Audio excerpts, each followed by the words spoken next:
Mas eu queria que você abrisse comigo em Números capítulo 13. Eu queria que você começasse a entender que assim como você se vê, assim será na sua vida, em nome de Jesus. Assim como você se vê, assim você será. Números capítulo 13, Gênesis, Êxodo, Levítico, Números, 4 livros da Bíblia. No último versículo do capítulo 13, versículo 33, está escrito ali assim: também ali vimos os nefilins, isto é, os filhos de Anak, que são descendentes dos nefilins. Éramos aos nossos olhos como gafanhotos, e assim também éramos aos seus olhos. Ou seja, porque eles se viam como gafanhotos, os inimigos dele também os viam como gafanhotos. Não acredite, você é do jeito que você se imagina. Porque assim como você diz, assim será. Se você acredita que você é um gafanhoto, você vai se tornar um gafanhoto. E as pessoas vão te ver como gafanhoto. Dá uma olhada para o cara que você tem cara de gafanhoto aí, vamos ver?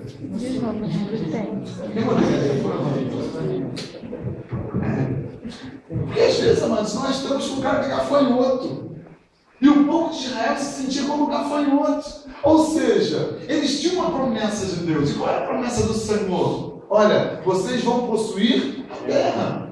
Ou melhor, vocês vão repossuir a terra. Porque aquela terra já era deles. Aquela terra já era do povo de Israel. Eles já tinham a possessão, o direito da terra. Porque Deus já havia dado a eles o direito da terra através de Abraão. Então, eles estavam indo agora simplesmente tomar de volta aquilo que era deles. E aí, o que acontece nesse texto? Não sei se você conhece o contexto. Moisés é direcionado por Deus para separar 12 príncipes, um príncipe de cada tribo de Israel. E Moisés mandou para com o povo em Cades Barneia e manda que eles entrassem no território e eles observassem o território. E Deus falou assim: manda eles espiarem a terra que eu dei para eles. Deus não disse assim: olha, vai lá e vê se você pode conquistar a terra. Deus não disse isso para você não, meu irmão. Deus não disse para você: ó, vai lá e abre a sua célula e vê se você consegue romper a tua célula. Não, Deus não, vai lá, abre a sua célula, porque eu sou contigo e você vai ter muitos discípulos para que o meu nome seja glorificado. Porque eu te ensinando, Deus não quer você, vai lá e vê se você pode. Vai lá ver se você consegue, meu irmão. Sobre a sua vida está a unção da conquista. Sobre a sua vida está a unção daquele que é mais que vencedor. Deus que você vai lá e vê se dá. Não, ele vai lá e possua a terra. O Senhor diz assim: olha, vai lá e talvez você vai conseguir fazer discípulos. Não, ele diz assim: ide, fazei discípulos. É um mandado. Ele está mandando, ele está dando uma ordem. Por quê? Porque ele respalda a ordem que ele dá.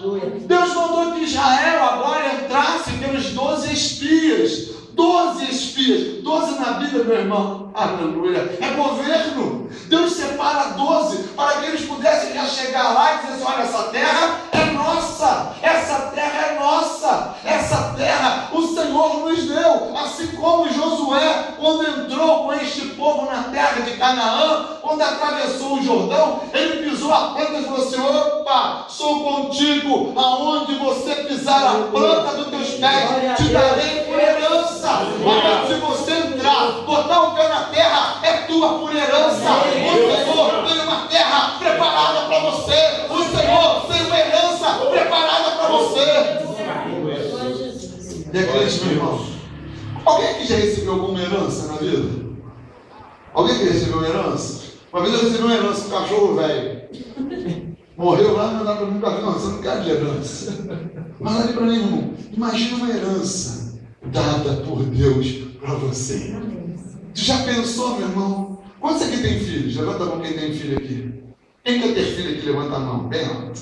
Aleluia. Então você sempre projeta coisas boas para os seus filhos. Amém ou não, amados? Amém ou não? Amém. Então você se trabalha, você se preocupa em sempre deixar alguma coisa boa para o seu filho. E a Bíblia diz que se nós mal, sabemos dar boas dádivas aos nossos filhos, imagine o nosso Pai que está no céu. Meu irmão, então Deus tem uma herança tremenda para a sua vida. Deus tem uma herança tremenda. E eu tomei posse disso. Hoje eu sou pastor da igreja de Paratambi. Eu sou o líder de todas as comunidades Koinonia, mas na verdade eu pastorei a igreja de Paratambi. E quando eu cheguei em Paratambi há 6 anos atrás, uma coisa que eu disse para Deus, eu falei, Senhor, a única coisa que eu quero para voltar para essa cidade é que o Senhor me dê os melhores homens e mulheres dessa cidade. Então aqui, ó, os meus melhores homens e mulheres da cidade. Aleluia. Flávio, diga a mesma coisa para Deus aqui. Senhor, eu quero os melhores homens e mulheres de Porto Fronteira. Onde estão os melhores homens e mulheres de Porto Fronteira? De Mendes.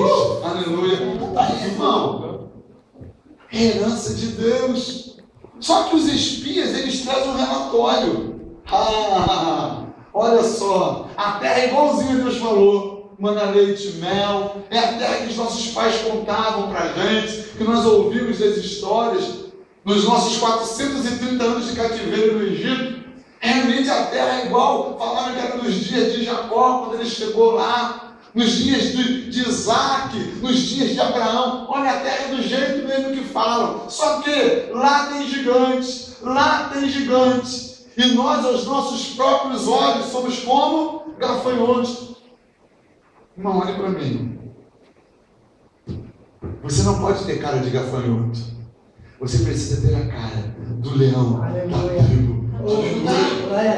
Nós não podemos olhar para as nossas dificuldades, para os nossos problemas, para os nossos desafios, com cara de gafanhoto, meu irmão. Eu não sei direito como é uma cara de gafanhoto, mas eu imagino que a cara de gafanhoto é a cara daquele que não conquista. A cara de gafanhoto é a cara daquele que não consegue romper com nada. A cara de gafanhoto é daquele que tem medo de tomar atitudes, de dar passos de fé. E assim era com o povo de Israel. Esses homens estavam com cara como de gafanhotos.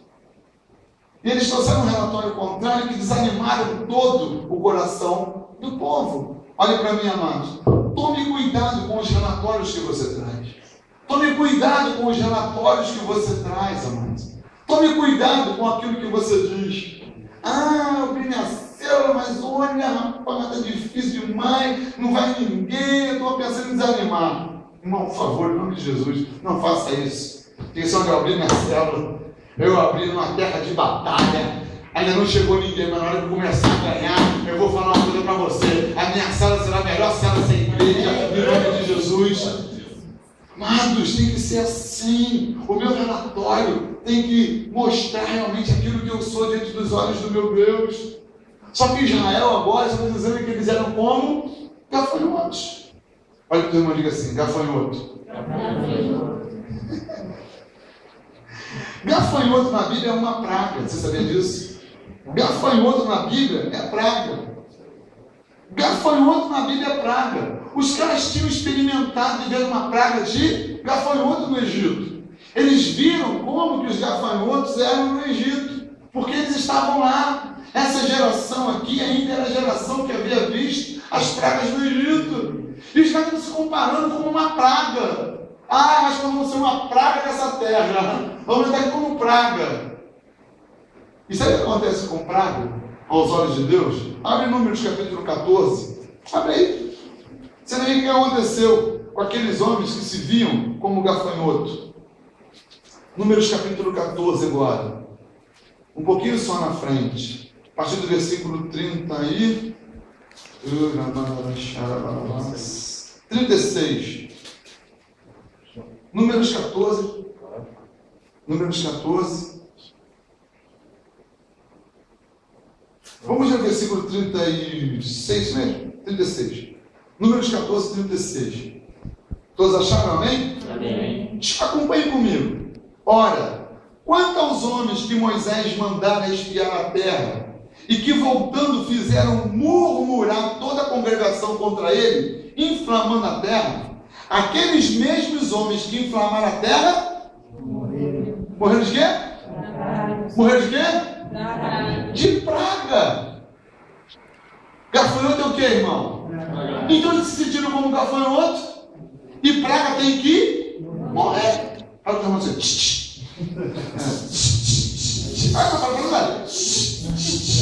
Irmão, quando o irmão vier com relatório de praga para você, vai dizer, está amarrado em nome de Jesus. Isso, irmão. Arruma aí o matador de praga. Irmão, acabou.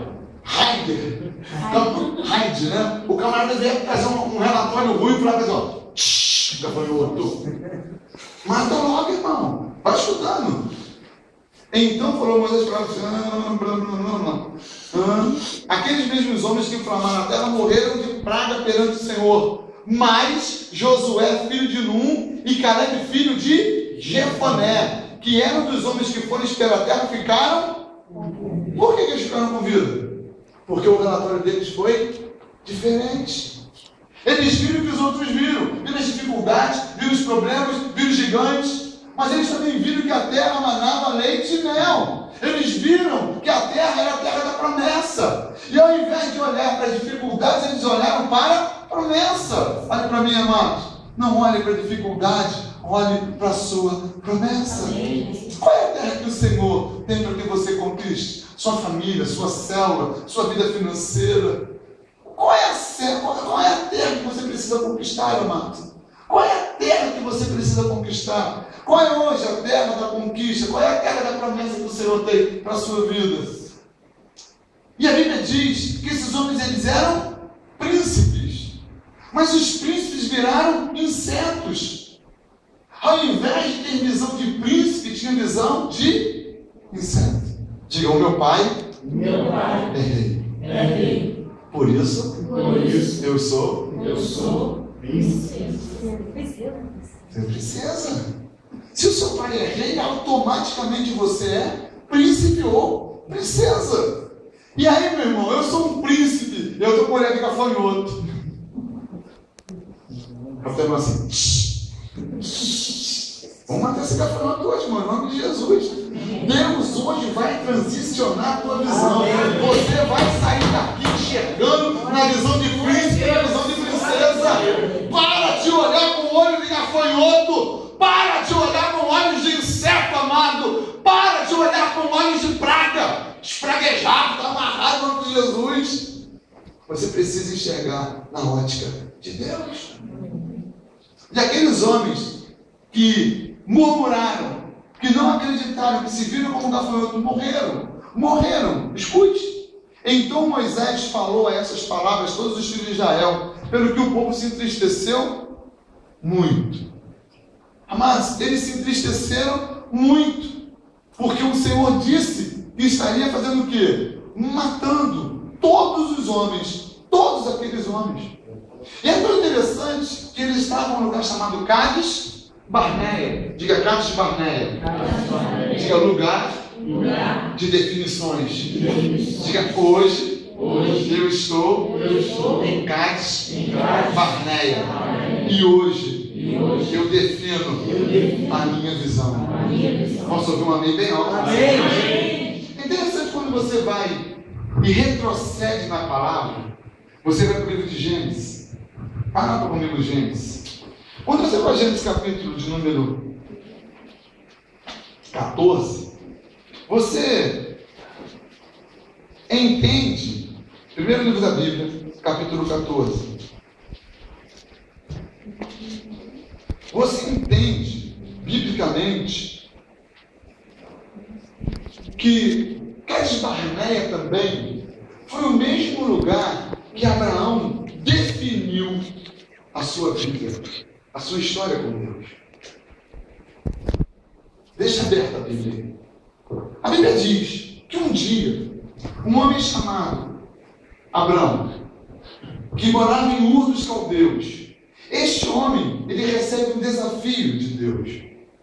O pai de Abraão, ele era fazedor de ídolos, chamado Terá. E Deus dá um desafio ao coração de Abraão.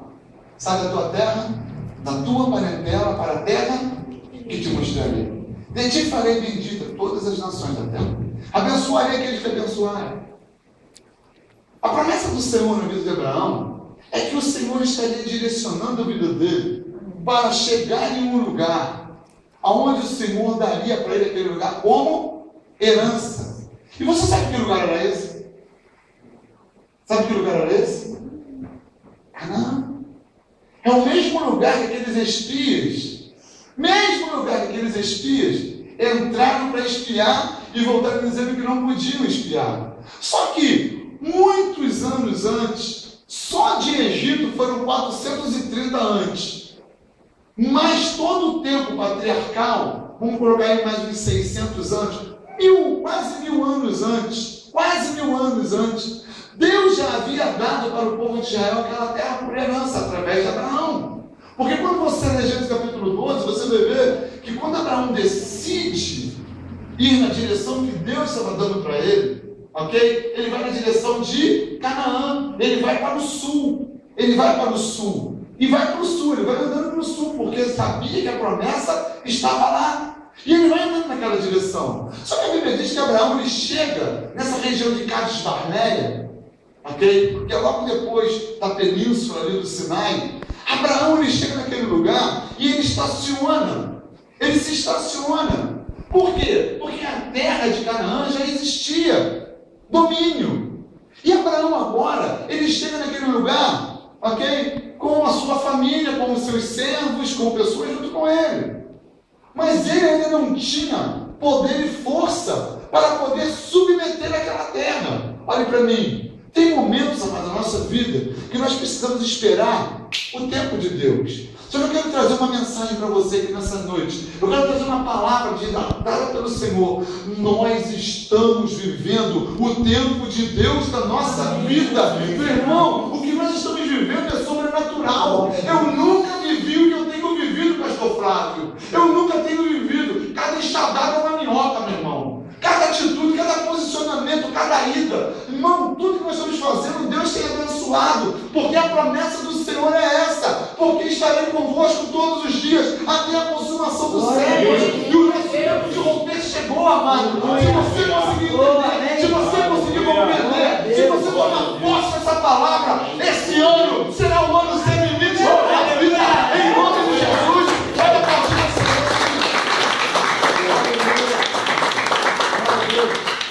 amanhã eu estou trazendo o banner. 2013, um ano sem limite. Vou trazer o banner. Vamos mandar vocês quiserem. Vamos meter o banner aqui em cima, irmão. Porque nós estamos profetizando isso. Meu irmão, o que eu tenho dito de milagre na igreja? O que eu tenho dito de milagres financeiros, conversão de marido, libertação de filho, meu irmão, o negócio está ficando doido naquela igreja. Mas nós estamos com um projeto chamado Células de Ataque. Eu estou desconcentrando as minhas células. Então, se você está muito concentrado no Sabugo, no centro, eu falei, opa, eu vou colocar uma célula em cada bairro da cidade. E nós começamos a fazer esse trabalho. Eu chego na casa de pessoas que não são crentes. Ontem eu fui visitar a casa de uma mulher que ela tinha pavor da coinonia. Ela dizia que a coinonia era seita. Um dia ela foi no nosso culto, ficou impactada. Mas o pessoal falando que a gente era seita, que a gente era do diabo. Não sei o que. Quando ela sai da igreja, vem no carro e dá uma atropelada. A mulher subiu, bateu no chão. Ela não olhou o milagre de não ter morrido. Mas ela olhou que o diabo levou ela para um lugar e matou ela lá. Ou seja, fechou o coração da coinonia. Eu não contei esse detalhe ontem no culto. Fomos na casa dessa mulher ontem. Essa mulher chorava, se quebrantando. E nós vamos implantar lá na Guarajuba, na casa dessa mulher, uma célula da comunidade de coinonia. Sabe por quê? Porque o marido dela estava com a mala pronta para poder ir embora de casa. E lá na sala, na oração, eu falei assim, olha só, Deus me dá uma visão. Deus me dá uma visão. Estou orando por você, Deus está me dando uma visão. Que tem malas prontas, mas o Senhor está me dando uma visão que essas malas eram abertas e as roupas voltavam para a gaveta. O homem agarrou a mulher, saiu chorando no meio da sala.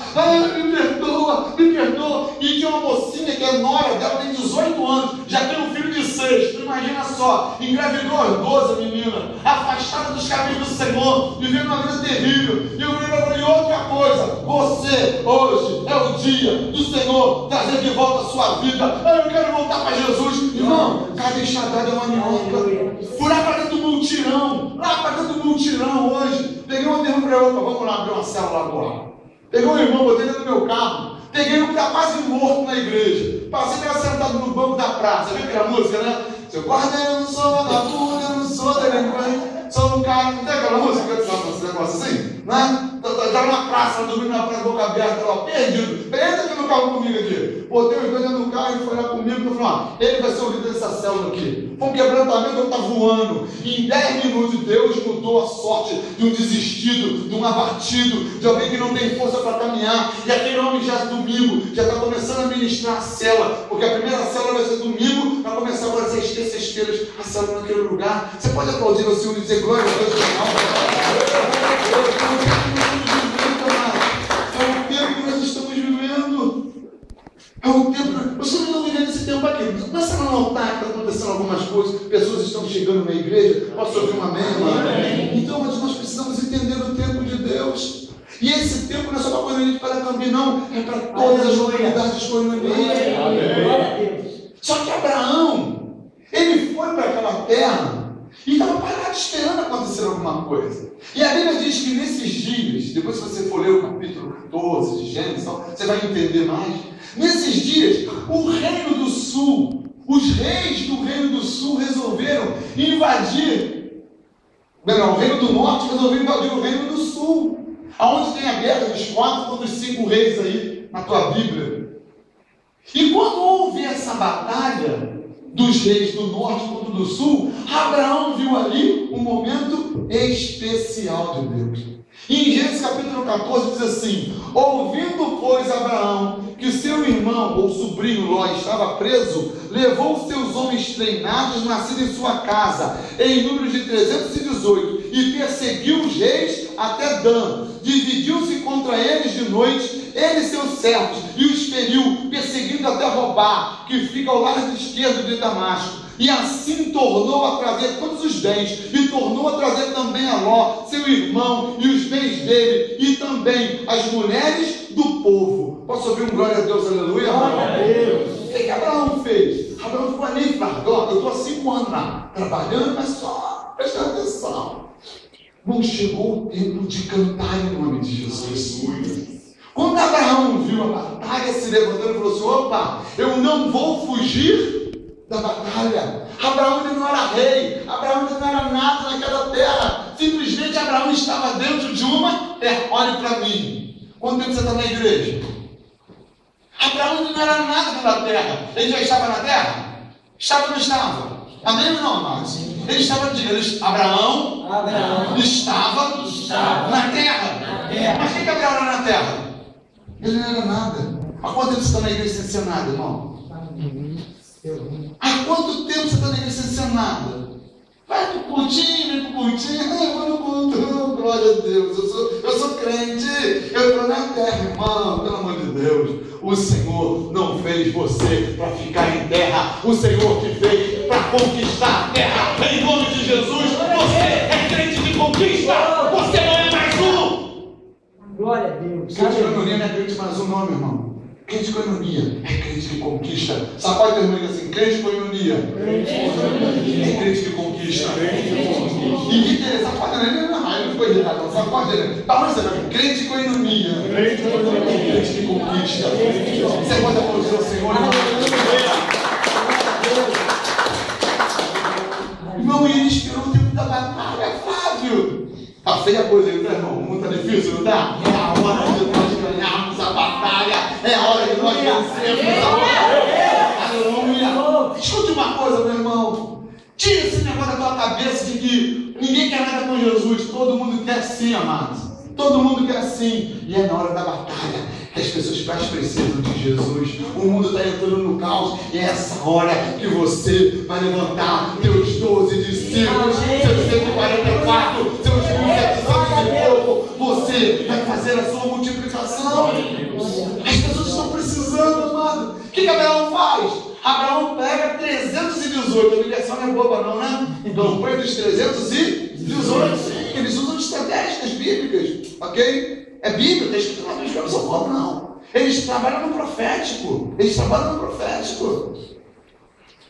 Ele pega os 318 criados na sua casa. Ou seja, discípulos diretos. Flávio, pegue, eu disse, mas não tem 300, não tem problema não. Quando você tiver, você vai possuir a terra. Abraão precisou de 318, Moisés só precisava de 12. Os 12 não foram, ele conquistou com 2, amado. Ele conquistou com 2, amado. Tem que começar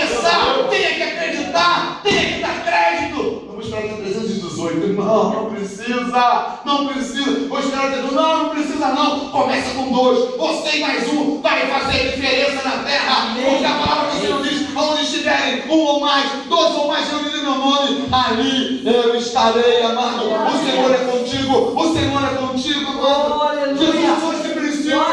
Jesus usou esse princípio, Daniel. Pegou 70, falou, divide de 2 em 2. Vai de 2, vai em 2. E vocês vão alcançar o êxito. Olha para mim, meu amado.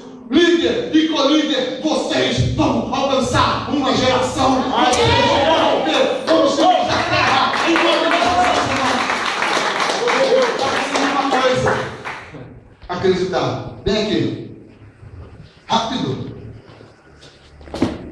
Essa menina é mais linda do mundo. Eu sei. Dá o testemunho da tua célula aqui rapidinho. Rápido.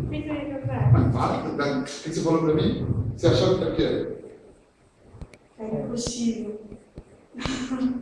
E hoje eu fui fazer a segunda célula e eu já tenho 4 discípulos. Amém. Você vai fazer o Senhor mais. Minha filha, 15 anos. Filha, acho que eu não consigo, acho que é impossível. Entrou no IBV. Me pergunta se está fazendo IBV. Me pergunta se está fazendo IBV. Eu está fazendo IBV. Uma pessoa que está fazendo IBV, está tudo abrindo célula. Está pipocando célula. Começou a fazer IBV, começou a acreditar na promessa. Abriu a célula dela. Ele está com 4 discípulos. Abriu a célula dela. Ah, mas é filha do pastor. Tá bom, irmão. Então vai pensando.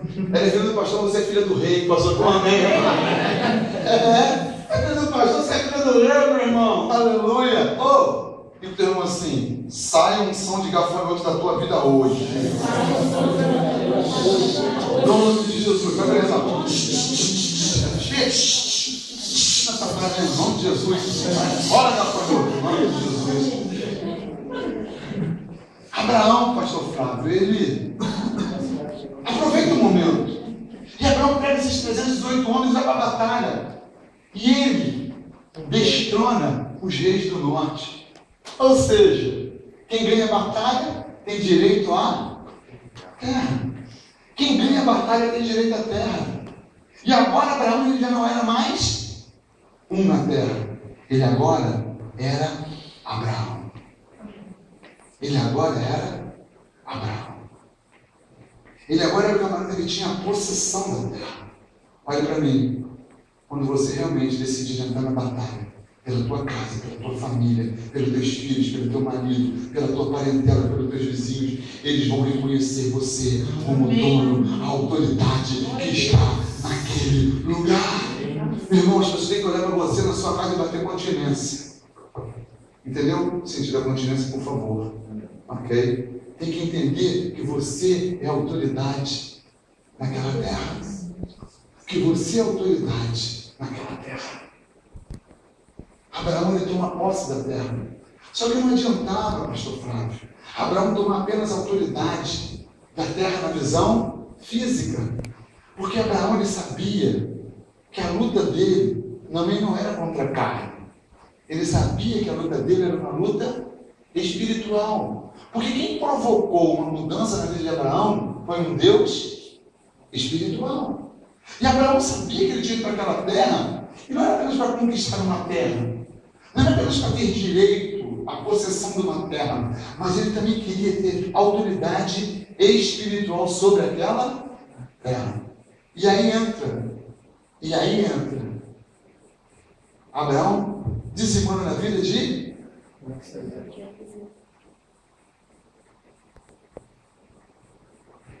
Melquisedeque, rei de Salém. É tão interessante quando você vai estudar sobre Melquisedeque, que você não consegue encontrar nada sobre Melquisedeque na Bíblia. Não tem genealogia, rei de quê? O que é Salém? Nem existe no lugar. E a palavra Melquisedeque significa rei de justiça. Rei de justiça. Melquisedeque é uma tipografia de Jesus no Antigo Testamento. E Abraão agora, pastor Flávio, ele pega esse homem e ele entrega o seu dízimo, porque dízimo é um princípio espiritual de reconhecimento espiritual. Agora diz, olha só, eu com a minha espada, eu com a minha força, eu com os meus homens, eu possuí a terra. Agora, para manter essa terra possuída, eu preciso viver uma vida espiritual. Ele pega e entrega o dízimo dele a Melquisedeque. E eu já estudei, eu já tinha lido esse texto, e eu sempre fiquei pensando, sempre tentando entender. E aí eu comecei a ter uma revelação da parte dele. Para ter uma, segura na cadeira aí, segura, você vai voar agora. Segura na cadeira, você vai voar. E aí eu comecei a pensar, porque às vezes a gente escuta ler a Bíblia e a gente não contextualiza o que nós estamos lendo. Eu lembro, peraí, Abraão ele veio depois de... Qual foi um grande evento antes do chamado de Abraão? Noé. O grande evento antes de Abraão foi o dilúvio. E no dilúvio Deus destruiu toda a terra, mas Deus poupou uma família, a família de Noé. Deus poupa a família de Noé. E Deus poupa a família de Noé para que a família de Noé pudesse possuir a terra. E que a família de Noé também tivesse autoridade sacerdotal sobre a terra. Pode deixar. A autoridade sacerdotal sobre a terra. A autoridade sacerdotal, porque Noé ele era o sacerdote da sua casa, da sua família. Porque a primeira coisa que Noé faz quando desce da arca? Qual a primeira coisa que Noé faz quando desce da arca? Você que lê bastante Bíblia? Faz um altar. Ou seja, Noé não estava apenas conquistando a terra fisicamente, mas também estava conquistando a terra por uma autoridade espiritual. Ele edifica um altar. Abraão não podia edificar altares em Canaã, porque ele não tinha autoridade, legitimidade espiritual. Abraão não podia. E você vê que depois que ele dizima, que ele possui a terra, Abraão começa agora a edificar altares em Canaã. E eu fiquei pensando, Melquisedeque, rei de justiça. E eu comecei a lembrar da descendência de Noé. Por quê? Porque o Deus que chamou a Abraão era o mesmo Deus de Noé. Porque a Bíblia diz que Melquisedeque era sacerdote do Deus Altíssimo. Sacerdote do Deus Altíssimo, ou seja, era sacerdote do nosso Deus. Então como é que isso poderia ser? Só tem uma explicação. Melquisedeque era da descendência direta de Noé. Ele era da descendência direta do primogênito de Noé. E quem era o primogênito de Noé? Sem, Cã e Jafé. Quem era o primogênito? Sem. O primogênito era Sem, Cã e Jafé. Quando Noé, ele desce da arca e edifica um altar, planta uma vinha, o que Noé faz? Enche o pote, fica pelado diante de Deus, perde ali o seu sacerdócio. E quando o sacerdócio vinha por morte ou vinha por abandono, o primogênito tomava sobre si a responsabilidade sacerdotal familiar. Então agora a descendência de Sem, estava reinando espiritualmente sobre a terra. Então Melquisedeque, ele era descendente direto de Sem, porque para ser sacerdote tinha que vir da linhagem de Sem, porque Sem teve seus filhos. Quando os filhos de Sem morreram, vieram os filhos, apesar de alguns escritores dizer que o próprio Melquisedeque era Sem. Eu não consigo fazer essa conta, ok? Essa conta de idade, ok? Não consigo fazer a conta de idade. Mas, se ele não era o próprio, ele era da descendência de Sem, ok? E aí, meu Deus, isso é tremendo demais. Aí você tem essa bandeira aqui, ó. Essa bandeira de quem? E você sabe como eram conhecidos, ou como são conhecidos os judeus? Ah, pastor, israelitas. Sim.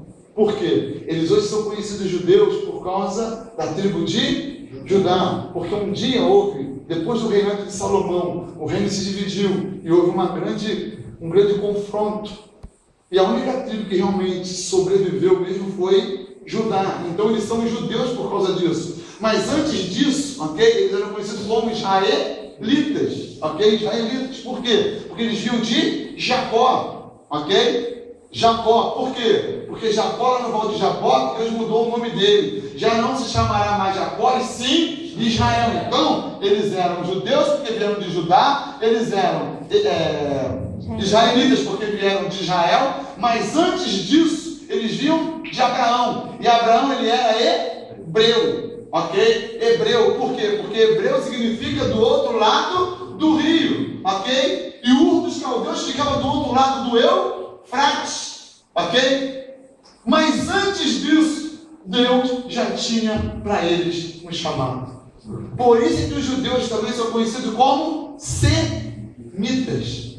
Por isso que existe a palavra antissemita, aqueles que são contra judeus. Então, é a descendência de Sem que transformou a descendência dos hebreus, que transformou a descendência de Israel e que hoje é o povo judeu. Por isso nós temos essa bandeira aqui dentro. Aí ele falou que a gente é do diabo porque tem uma bandeira com...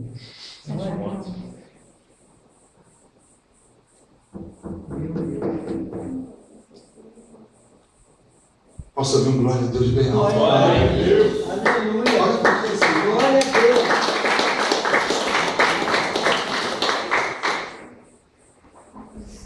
pastor, tá bom, mas e aí? E aí, questão aí do gafanhoto, e aí, questão do povo judeu, e aí, tá bom, e aí? E aí, aqueles homens que estavam com Abraão, os 318, eles acreditaram na promessa. Foram lá, tomaram a terra, acreditaram, definiram, decidiram. Aí agora, já em Moisés, quase 1000 anos depois, eles recuam. E a Bíblia diz que aqueles que foram, morreram. E aqueles que se deixaram contaminar também, morreram. E a Bíblia diz isso de maneira muito clara. Aqueles de 20 anos para cima, não vão herdar a terra. Não vão possuir a terra. Existe uma palavra hebraica chamada mishpat. Presta a hebraica, mishpat. Diga mishpat. Diga mishpat. Mishpat é uma palavra hebraica que significa soberania de Deus. A palavra mishpat significa soberania de Deus. Mas não é uma soberania qualquer. É uma soberania em santidade. É uma soberania daquele que é santo. Porque o mundo ele não é regido fisicamente. O mundo é regido espiritualmente. Por isso a Bíblia diz que não existe autoridade delegada na terra que não venha dos céus. Toda autoridade, todo governo humano, ele está baseado, determinado pelo governo espiritual. Então a mishpat aponta para o Deus Santo. Mas não é o Deus Santo que se tornou santo, porque quando nós olhamos para santo, quando nós olhamos para a nossa verdade, eu sou santo, por quê? Porque em mim existe a ausência do pecado. Eu não sou santo porque eu sou santo, mas o nosso Deus, ele não é santo por ausência de pecado, ele é santo porque nunca nele houve pecado. Ele não teve que deixar de pecar para ser santo, ele sempre foi santo. Eu não consegui entender isso. Eu não consegui entender isso. Como que eu posso ser santo se eu sou pecador? Como eu posso ser santo se eu sou pecador? Como eu posso buscar santidade se eu sempre vou estar pecando? Porque santo é separado, é retirado. É retirado. Santo é retirado. E nós não somos retirados. João mesmo disse: se dissermos que não temos pecado, somos mentirosos, chamamos ele de mentiroso. Então como eu posso ser santo? Sabe por que você é visto no reino espiritual como santo? Porque em você existe a santidade de um Deus que nunca pecou. Jesus, ele nunca pecou, amado. Jesus, mesmo sendo homem, tomando forma de carne, habitando entre nós, ele não pecou. entregou. Então hoje nós temos Ele dentro do nosso coração. E por isso a santidade do Senhor, a santidade do Senhor dentro de nós, nos purifica de todo o nosso pecado, amado. Pense numa pedra de cloro. Pense numa pedra de cloro. Pense numa água contaminada. Você pega aquela pedra de cloro e joga ali dentro. Aquela água que era contaminada, ela deixa de estar contaminada, porque a pedra de cloro está dentro dela. Você é santo, você é limpo, você é resgatado, você é santo, porque o Senhor está em você. Posso ouvir um amém bem alto, amado? Mas essa soberania também precisa ser entendida na visão da autoridade. Porque se Deus diz que nós podemos, é porque nós podemos. Se o Deus que nós servimos diz que nós podemos, que essa igreja pode crescer, que você pode abrir sua célula, que você pode conquistar sua família. Atos 16:33, crê no Senhor Jesus e será salvo tu e a tua casa. Meu irmão, se a palavra do Senhor me diz isso, ide fazer discípulos. Se o verbo ali é uma ordenança, se o verbo ali é uma direção dada por Deus, amados, por que duvidar? Por que temer? Por que não fazer? Por quê? Se eu tenho a unção do santo, do espá na minha vida, da soberania daquele que tudo pode. Abraão, ele entendeu isso. Abraão foi lá, conquistou a terra, dizimou e tomou autoridade sobre a terra. Israel,